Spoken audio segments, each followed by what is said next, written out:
God packs are good again. Shinies don't feel that bad to get anymore. And they brought back regular pack +1, although it's a bit rarer to pull than previous +1 packs. If you don't know what I'm talking about, you should watch this video. Welcome back to another TCG Pocket video. It's Bro Vinny here. Once again, shout out to Banana Tanks for making this infographic. We have one for Mega Rising Gyarados, Altaria, and Blaziken.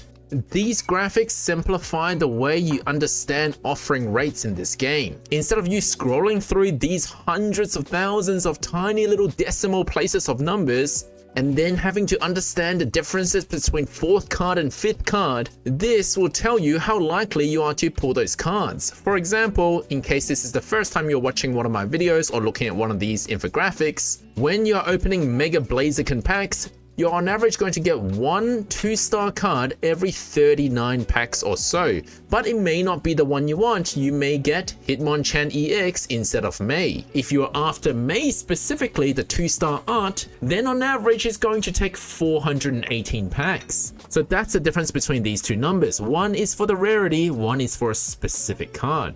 And it has taken into account the fact that you can pull it twice as well in a single pack if you're extremely lucky. Now, while all in all, there's not a huge amount of change compared to previous sets, there are a lot of minor changes. First of all, I'd like to bring your attention to the fact that you can pull all 3 gold cards from any of the 3 packs. So we've got Flame Patch Crown Rare, Klefki, and Lilligant. But if you pull a God pack, you can only get one of the 3, which is highlighted in this graphic because the Mega Blaziken pack will give you better odds of pulling Flame Patch, not because of the regular packs, but because if you include the fact that God packs can only pull Flame Patch Crown Rare, then the odds of pulling it is 1 in 1,269 packs. The odds of you pulling the other 2 Crown Rare cards in a Blaziken pack is a bit lower because they can't appear in God packs. But of course, those other 2 Crown Rare cards can appear in other God packs from other pack arts. So the Mega Altaria can pull on the Lilligant Crown Rare. And similarly, Mega Gyarados can pull on Klefki Crown Rare in God packs. Therefore, overall in this entire set, they actually have the same rate for pulling. While this fact is true for all the previous expansions, it only happened one other time when we had 3 packs released at the same time in the same expansion, and that was Genetic Apex. So can we expect at the start of every series, so the A1 series versus the B1 series, and maybe in the future the C1 series, at the start of every series we're going to get something similar? We're going to get 3 pack arts every time. Well, that's entirely possible. And if you feel like that's way too many cards to collect, well, you're probably going to get even more in the future, because based on my experience playing Dina's other game, Pokemon Masters, they will flood you with content more and more every year. So it's not out of the picture that they might release a 4-pack expansion in the next year. In other rarities, there's not a whole lot of change, so we're still looking at about 1 in 90 packs to get an immersive, and then the rest of these aren't too interesting. They're largely the same as before. Where there is some more change is in how shinies are distributed in this set. And you may have already noticed this, but they can only appear as the 6th card from a pack if you get a pack that is a regular +1 pack. The chance of you getting one of these 6 card packs is about a 1 in 19 chance. Let me clarify what that means. Let's take a look at Secluded Springs and Mega Rising. The offering rate of a regular pack is 91.6% in Secluded Springs and 94.7% in Mega Rising. In terms of rare pack, they have the same rate at 0.05%. So where did the rates go? Well, they went to regular pack +1. The odds of you pulling a +1 pack or a 6 card pack is 8.3% in Secluded Springs and 5.23% in Mega Rising. Approximately 1 in 19 packs will have a 6th card, which might sound worse, but it's actually not that bad, because in Secluded Springs and other previous +1 sets, they are actually giving you new cards. So you want these to be higher rates because, well, you might need them for competitive. Whereas for Mega Rising, well, they're actually just all shiny cards. So they've got the 1-star shiny and 2-star shinies. So because these shiny cards are just repeat cards, they're just alternative arts, they don't mechanically affect you. So the fact that they are lower rate isn't actually that harmful. What people did complain of in the past is that when they pulled shiny cards from their regular packs, it felt like it took the position of another rarer card, which was never the case, by the way. Whenever you pulled a shiny card, like a 1-star shiny or a 2-star shiny card from the A1 series, anything besides Shining Revelry, the rates actually came from lower rarity cards like 3 diamond and 2 diamond, etc. They didn't actually affect the rate of you pulling 1-star, 2-star, 3-star, or even crown rares in regular packs. So while it might have felt bad to pull shinies from previous sets, it didn't actually affect the rate of you pulling the rarer stuff. Whereas with the B1 expansion, the latest pack, you don't even need to feel bad about pulling a shiny because it's the 6th card. Of course, where it did affect how great your pack was in God packs. If you pulled a rare pack, there was a good chance you would have landed any of these shinies in previous God packs in the A1 series. And that had two effects. It meant that you had lesser chance to pull, say, a crown rare with only 3% chance to get a Mantike here. And anytime you did get a shiny, well, that pack will never show on Wonder Pick for your friends to pick. So let's take a look at what happened with rare packs in the Mega Rising set. There are no more shiny cards in God packs.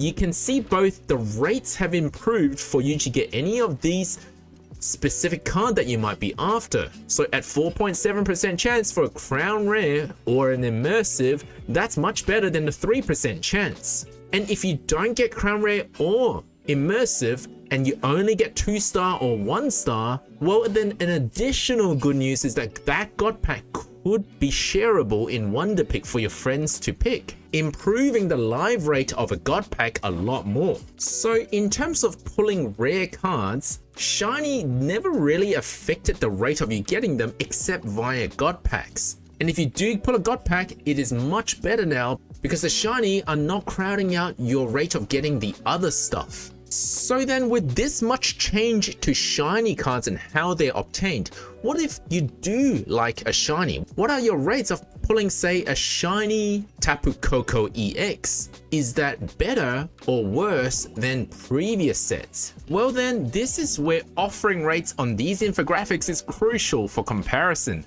Let's take a look. The chance of you pulling any 2-star shiny card is 1 in 60 packs in the Mega Rising set, and for 1-star shiny it's 1 in 28. We're going to largely ignore the specific rate because it just depends on how many possible shiny cards there are in that pool. The rates are the same for all 3 Mega Rising packs, and lo and behold, largely the same on Deluxe Pack EX. Of course, Deluxe Pack EX didn't have any 1-star shiny, but for the 2-star shiny and 2 great ones at that, with Giratina and Darkrai being the only possible options, 1 in 59, and the reason it's slightly better is actually largely to do with the fact that it can still be pulled from God packs. And we can go back one more set to Secluded Springs, and you can see that the rates are largely the same, 1 in 59 and 1 in 28 for the 1-star shiny and 2-star shiny. I think mathematically what's most interesting is that you couldn't have figured it out just by looking at these numbers. You actually need to do the calculations, and after doing the calculations, it's almost exactly the same on the rates of pulling shiny cards. I mean, it might look drastically different. If you look at Secluded Springs, we've got 2-star shiny having a 0.333% chance in the 4th card slot, and then in the 5th card slot it has a 1.333% chance. What does that even mean? And on top of that, we've got the pack being split into 3 different variants: the regular pack, the rare pack, and the regular pack +1. And they all have a chance to get this 2-star shiny. So if you put all of those rates together, how does it compare to B1 set having a 31% chance of getting 2-star shiny, but only in 5% of packs? And so as it turns out, if you actually do the numbers, they are pretty much the same. In fact, the developers probably said, let's give the players the same rates for 1-star shiny and 2-star shiny, no matter how we redistribute them in the regular pack versus the regular pack +1. So in other words, if you actually like shiny cards, so let's say you really like any of these 2-star shiny cards, well, your odds of pulling them are not reduced for the same amount of packs that you open. Meaning that overall Mega Rising packs are good. They are relatively good compared to previous sets because, well, compared to Genetic Apex, which didn't even have shiny cards, well, you're just kind of getting extra cards. Compared to other previous shiny packs other than Shining Revelry, because Shining Revelry had unique cards mechanically, even if they're shiny, well, these shinies are not cluttering your odds of getting other good cards in God Pack, so your overall rates are slightly improved. For those of you who stayed till the end of the video, I have something interesting to show you. Now, this doesn't affect anybody, but let me show you something that I noticed with the rates, and you tell me what you think is the problem here. On the left, we have Secluded Springs offering rates, and if we scroll down to 4 diamond rarity, it has a 1.666% chance of pulling. On the right, we've got Mega Rising, the B1 series. And if we scroll down to, again, 4th card, 4 diamond rarity, the rate changed. Pay attention, they are both 4th card, 4 diamond. Why is B1 different to the A series? In fact, this happened a few more times as I scrolled through all of the rates having a close look.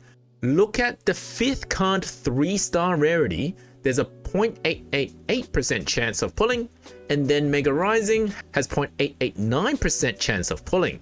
So in this instance, it chose to round up that last number for the Mega Rising set. So you could argue that they've just chosen to round up numbers like you're taught in school versus truncating the numbers to not display the numbers afterwards, which is what's happening with Secluded Springs over here. But if you look through all the numbers, it is not consistent in terms of their rounding. And then it got weirder. At 5th card, we've got 6.664% with the previous sets and 6.667% in the Mega Rising set. So it might not even be a rounding issue. It almost feels like something is trying to force these numbers to add up to 100. And it has nothing to do with the shiny cards either. If you actually go to a previous set where there were no shinies, let's say we go all the way back to Genetic Apex, which is actually our best comparison because Genetic Apex didn't have shiny cards and Mega Rising does have, but they're all squished to the +1 pack here, so you shouldn't be able to see them in the regular pack. Well, even then, there is that 0.003% difference. Now, I'm not a game developer, so I don't know how this works, but maybe it's something to do with the way they chose to code this, resulting in these differences. But why they decided to code it differently for B1 set, I'm not sure. In case you're wondering, 2 diamond also had this problem, 60% versus 59.998%. So while this doesn't actually have any significant impact on your rates, I am curious why there are some differences. Let me know in the comments if you have an idea of why that is. In the next video, I'm going to talk about how I'm going to give away 2-star Professor Oak for free. So make sure you like and subscribe.